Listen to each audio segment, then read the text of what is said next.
Welcome to our Chem 112 video project. My name is Christopher Arroyo. I'm Joanna Ibarra. And our video project will be on black body radiation. So an example of black body radiation would be the use of your stove, whether that may be a gas stove or an electric stove. We can observe that when we turn it on or increase the temperature, it becomes either a blue flame for a gas stove or it becomes red for an electric stove.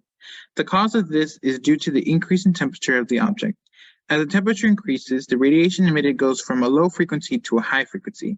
Thus, the frequencies align with the visible light spectrum depending on the frequency level. The color of the object can also tell us the intensity of the radiation or frequency.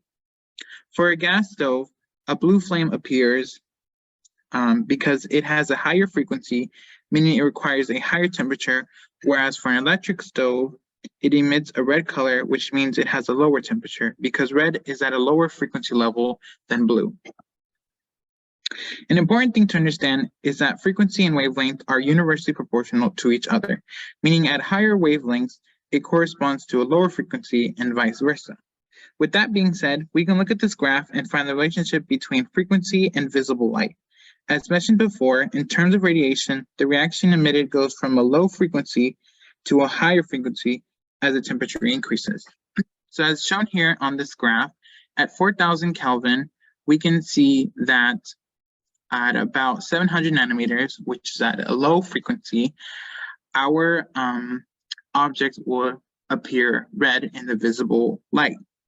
Whereas for a much higher temperature at 6,000 Kelvin, at about 475 nanometers in wavelength, or at a higher frequency, our object may appear blue.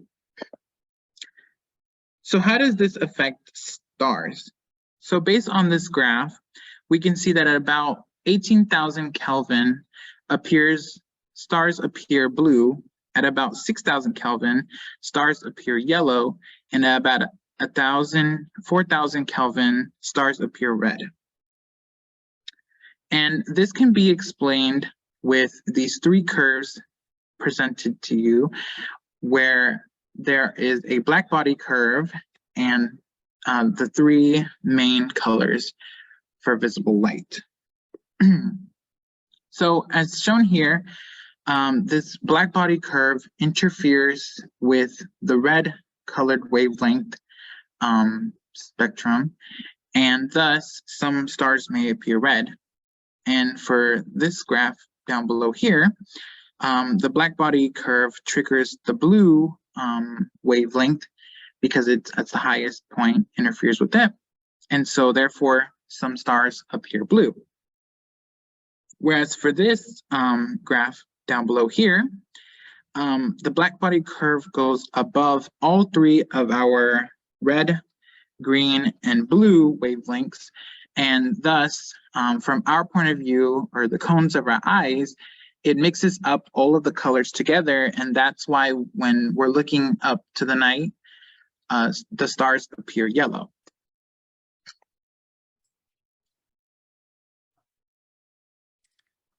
So the black body radiation law was created by the German physicist Max Planck.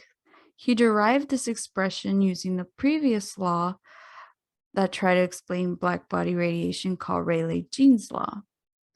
Planck's law is in frequency, but because wavelength and frequency are related, we can express Planck's law using wavelength and create this other version of the law. This other version can justify an empirical relationship known as Wien's displacement law, which was discovered by another German physicist by the name of Wilhelm Wien. Wien's law is the relationship between the temperature of a black body and the wavelength at which it emits the most light. Using this law, we can actually determine the temperature of stars.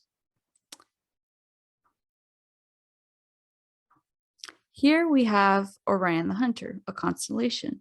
Two of its brightest stars are Betelgeuse, which is a red-orangey color, and Rigel, which is a very blue color. Growing up, I knew that red-orange means hot, while blue means cold, but to my surprise, that did not apply to these stars. So why is that? Here we have Betelgeuse. has a surface temperature of 3,500 Kelvin. If we arrange Wien's law to solve for the max wavelength, we get this equation. So now we can plug in T for 3,500 Kelvin, and we get a max wavelength of 830 nanometers. If we look at our spectrum, we can see that it's around the red region, closer to the infrared part. Now we can look at Rigel, which has a surface temperature of 11,000 Kelvin. That's very hot. We can plug it into our equation, and we get a max wavelength of 260 nanometers, which, if we look back at our spectrum, is around the purple region, closer to the ultraviolet part. So although we grew up learning in school that red is hot and blue is cold, that is not the case with stars. Red is not hot, and blue is not cold. So thanks for watching our presentation on black body radiation, and we hope you enjoyed.